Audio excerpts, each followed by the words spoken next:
As more of us have started to deep dive into long range or SPR shooting, just getting more serious about our rifle skills, there is one thing that I often see overlooked in everybody's kit, and that is a field repair kit. The reason I made this kit is because as I was shooting matches last year and going to a bunch of classes and shooting literally tens of thousands of rounds, I started to see where certain things started to break on the gun, or things that I needed to be able to repair in a hotel room or at a match or in a class. And I started to see where other people's guns started to fail and being able to help them fix theirs.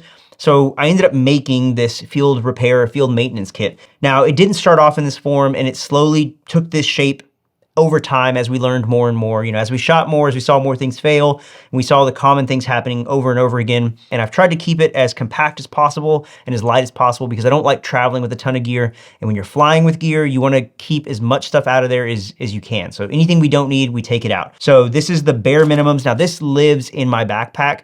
So I take an Everly Stock Bandit bag with me, and this stays in there, and I keep that in there all the time. I don't keep this particular part of the kit on me as far as like on a chest rig or a belt or any of that, because these are not like essential items that I need all the time, but they are very important items that if you need them, they will get you up and running very quickly. You may say, well, you know, I'm not shooting matches or, you know, whatever, like that's not me, I don't need that. But if you're somebody who goes out to the range, if you've ever had a range day where you get out there and your gun goes down and then you can't shoot, you've just wasted the whole day you had planned to go shoot is wasted because your gun broke and you can't get it back up and running. Or maybe you're at a class and you go to a class and the gun breaks or something, some malfunction happens and you have to either borrow the instructor's gun, you have to borrow somebody else's, or again, you're sitting out and you've just spent all that money and all that ammo, that time off to go to the class. And the last thing, if you are somebody who's just preparing for whatever, like whatever scenario you have in your mind, whatever it is that you're preparing for, if something were to happen and your gun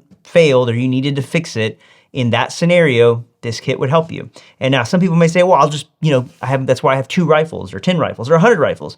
But, you know, when you're traveling, you don't always have that extra rifle with you. And so knowing what you need to get your gun back up and running is super important, and being able to have those things readily available, having the resources to fix that in a very short amount of time is super important. Enough of the why, let's get into what all we have. Now, this is gonna be the most important part. This little Magpul Daka pouch. I just picked this up recently. I will leave a link for all this stuff down below, but I just picked this up recently, and this carries most of the stuff, typically the most important things.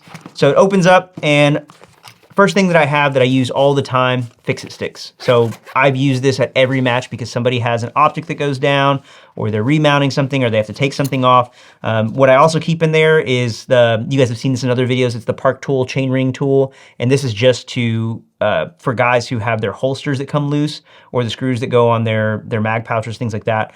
This helps fix those nuts and those washers. They actually go in the back there and holds it, so that way you can tighten them down. And then I have an Allen wrench set. This is an old one, my dad's, that I just keep for good luck, but also it has a few bits on there that I use for some odd sizes. So with your fix-it sticks, you can always add more stuff to it. So if there's a bit that you need or don't have, you can add that in. The important thing is that you have the right tools for your gun. So buying this kit isn't gonna solve all your problems. It helps you go a long way, especially the torque bit that has the torque settings on there. You don't have to use this one. Taylor likes to use his Snap-on one. Well, I say he uses it. He bought a $700 Snap-on torque wrench that he doesn't take with him and forgets to, you know, torque down his optics. But, you know, that's another story for another day. This has most of the tools that I need, and then I just add in whatever else I need. But Fix-It Sticks is a lifesaver when it comes to tools that you will need for your rifle. They make kits of all sorts that have different things. So figure out what bits you need, what sockets you need, what torque values you need for your rifle or whatever, and make sure you have those so that you can do that. I keep a knife, an extra knife. I have one on my kit, but I keep an extra one in case I have to cut some paracord or cut whatever, like, you know, like say a sling QD swivel hollows out and it just keeps falling out. I can cut some paracord, attach that sling, continue the match or whatever it is I'm doing.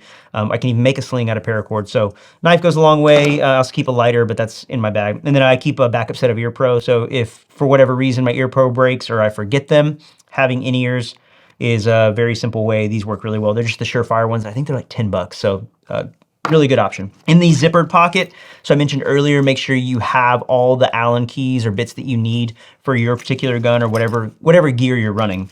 So I keep an aim point in there, and then I have other little ones.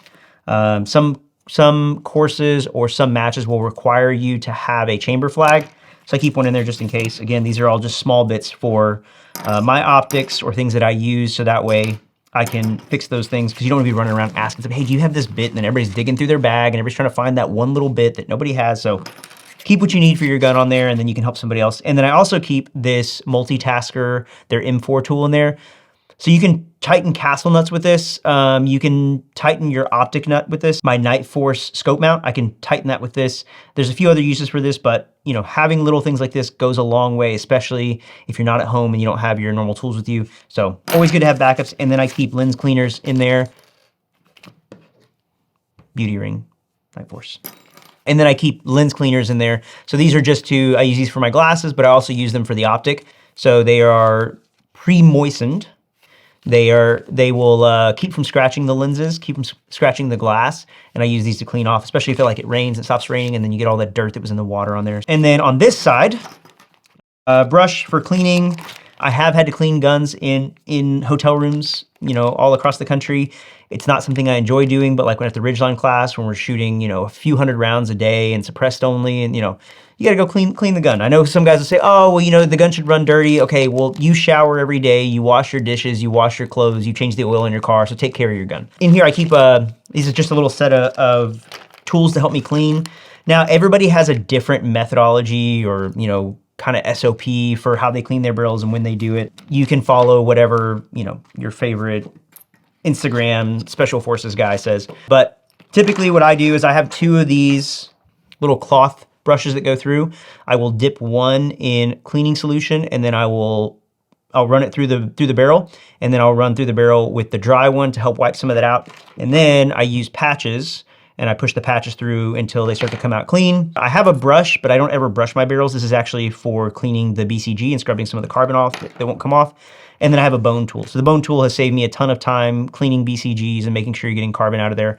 Really important to clean your BCG, because that's where most of your resistance is. So if you're having a gun that's not cycling properly, or if you have like a tuned, like you tuned your gun, whether it's with the buffer weight and spring or at your gas block, or if you have one of the reduced size gas tubes, the best way to keep it running smooth is to clean your BCG, because your BCG is the one moving piece that has all the resistance. So it's dragging on the upper, it's gonna drag when it re-engages into the barrel extension, it's dragging as it goes back into the buffer tube. So all of that is gonna slow down the BCG and create resistance. And so as that carbon builds up, you're getting more and more resistance. So keeping it running smooth is gonna solve a lot of headaches for you. I also have a chamber tool in there to clean that out. I don't use that much.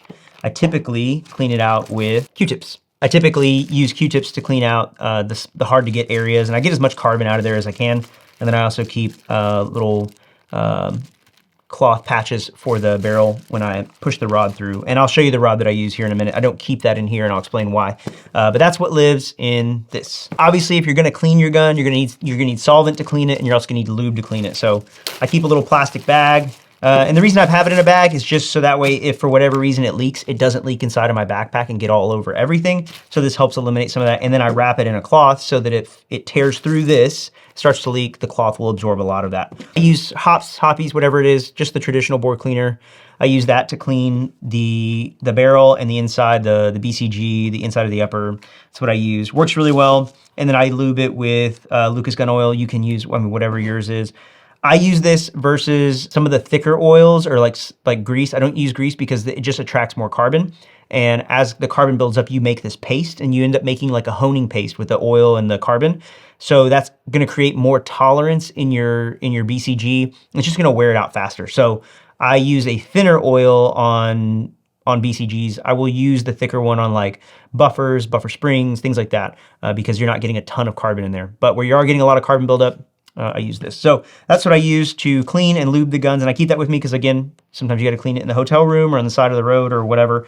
And then I have a microfiber cloth and then just a white cloth just to clean stuff up with. And then I wrap those in just an oven mitt from Silencer Shop. You can just take one out of your kitchen. It doesn't have to be Silencer Shop. But that's so that way if there's an issue and somebody has a malfunction, you got to get a suppressor off in a hurry and it's hot, you can do that and not burn your hand. Next thing we have is the BCG. So I keep an extra BCG and I just have it in this little Magpul Daka pouch. And so this is a Sons of Liberty BCG is actually the original one that came in my upper, but I swapped it out for an NP3 one. If you're gonna carry an extra BCG, make sure it's a broken in BCG. So if you buy a brand new one, if you notice they're kind of stiff when you try to work them, get one that's broken in, or shoot it, shoot like 50 rounds through it so it's broken in a little bit, because what's gonna happen is your gun is already broken in and it's so smooth that once you start have that, again, extra resistance in your BCG, you could create malfunctions. It's just gonna drag more. So having one that's broken in works. Make sure your head spacing's right if you care about that. And BCG is like the easiest thing to fix your gun. Most of the malfunctions that I've seen at classes, at matches, in training, all stem from just swapping out a BCG. So I've seen extractors break. Taylor had his entire match ruined because he wouldn't swap out his BCG like I told him to. But once he did, it worked. And so like it's a super quick fix. So instead of trying to diagnose and swap out whatever the thing is, just throw a new BCG in there and I promise you, it'll fix a lot of your problems. And then last thing that I keep in the backpack is just a battery box. This is the Theorem Cell Vault. This is their, I forgot which one it is. It's the bigger one that carries all the batteries. But I have batteries for my guns. Again, so this is all specific to whatever it is you're using, whatever you're carrying. So extra battery for the flashlight, extra batteries for Ear Pro, extra batteries for lasers, and then underneath these, I have some CR, the 2032s. So both the Night Force and the Acro run off of those, so I have extra batteries for those. And then this odd looking battery here is for my level, so the scope level has a really weird battery, and I have one of those. What's missing out of here is an extra battery for my Kestrel, so I need to throw one of those in there. Any electronics you have, make sure you have batteries for those. So that is what lives in the backpack. That is my field maintenance and repair kit. Now there are a few other pieces to this that I don't keep in the bag. I actually keep those on my body. So again, as I mentioned at the beginning, I don't keep these on me all the time, like on my first line, as some would say. I keep it in the backpack, so should something happen, I go grab it. But there are things that I do keep on me all the time, and I'll show you those. This is the handy dandy Spiritus split rig. So there are a couple things I keep in here. One of them is going to be, which I've seen, if you missed this video, I'll put it up here somewhere. I'm gonna do an updated video on this. I've changed a couple things. But I do have this optic tool, and this has some multitasker nanos on it. So a couple of nanos on there along with the Night Force tool, and I use this so when we're zeroing at matches, usually the day of, just confirming zero, and if I need to adjust it, I can reset my turrets with this, and then I can also adjust my acro with this, and I can pass that off to Taylor or somebody else if they need it. So it's nice to have it on Spongy. They're all together, so you're not digging through this little pocket trying to find this one little thing. That stays in there. That is an important tool to keep with you. And then the other two are gonna be in here. So again, I've changed some of this around. I'll do an update video. I do keep another multitask. I don't think they make this anymore, but this is their multi-tool. You can carry a Leatherman or whatever you need. It has some of the other tools that are in the Magpul pouch, but the main thing is it's got a punch on it. So one of the issues, if I can get it out. So one of the issues that I've also seen is if you start blowing primers, you can get blown primers under your trigger or in your trigger. So having a punch available so you can punch out your trigger and get those primers out so you can get your trigger back working. Because I've seen runaway triggers where a primer got stuck in there and it just went full auto. And then I've seen others where a primer got stuck underneath it and it wasn't allowing it to reset, and so it just jammed up the whole gun. So again, being able to take that trigger out and fix it quickly. So that's why I keep that on me, because if I need to get the trigger out in a rush, I can do that, whether it's mine or somebody else's. And then the other piece of kit I keep in there, so we talked about cleaning the barrel. So I said I would show the cleaning rod. I use the Forward Controls cleaning rod. Now, obviously, when you're using precision barrels, you want to avoid scratching, any of the bore. And I use this, a lot of guys say, use a solid rod. And when I'm at home, I use a solid rod. I use this out there because the reason I have this on me is that if you get a squib round, if you get a stuck casing, you can push it out with these. And I don't like using bore snakes to clean because I have seen some that have torn or broken and it gets jammed in the barrel and there's no way to get it out, because the more you push it, the more that woven fabric just bunches up and it just gets stuck in there, and I can live with a scratched bore. I can't live with a barrel that I can't shoot. So that's why I prefer to keep this and use this versus using a bore snake and pulling it through. So this is expensive, but it's a higher quality metal and it won't flex as much as using some like the brass ones or other ones where they bend and then it's scratching the whole thing. So this does a much better job. Using a bore guide will also help, but I don't know if you want to carry that with you. But I would rather spend the money to get a more expensive one so that it's less likely to scratch the bore. So should I have to use it in a situation where like I'm at a match or at a class, I have the tool to do it, and I'm, you know, getting the gun back up and running. I mean, that's the name of the game. It's just getting it all back up and running. And again, that lives in my chest rig because this is what I have on me like all the time. So should something go down, I can fix those things pretty quickly. But that is it. That is my field maintenance and field repair kit. Now, again, I'm not telling you you need to copy exactly what I have. I'm just showing you how I carry it. The most important thing, as I said at the beginning, is for you to figure out what are the tools, what are the things you need to fix and repair your rifle when you're out in the field, whether that's at training, at a class, at a match, into the world situation, whatever it is. Take inventory of what you'll need to get that thing working and do that. And then also, you know, if you're interested in taking an armors class, I believe Big Tex is hosting armors classes from Sons of Liberty. I know they do them across the country. Take an armors class. There's a lot of really good information on YouTube as well. So if there's some things you don't know how to fix or things that you're curious about, either leave it in the comments down below or just search YouTube, find some of those videos, figure out how to fix your stuff in the field on your own so you're more self-reliant and you can help other people who may need help at a match, at a class, in training. Hope you guys enjoyed that. If there's something that I left out of this kit that you think I should add, leave it in the comments down below. Make sure you hit that like and subscribe. Karate chop that bell so you get notified every time I upload a video, and I will see you guys in the next one. From the top, from the top. Yeah, okay. Cool. Oh, look at that. It'd really suck if I wasn't recording that whole time. I really hope I was. Man, I was kind of harsh on Taylor in this one. Hey, buddy, if you see this, if you're watching this, I wasn't ragging on you. It's just there were some good examples in there. I love you. You're at SHOT Show right now. I miss you. Big kisses.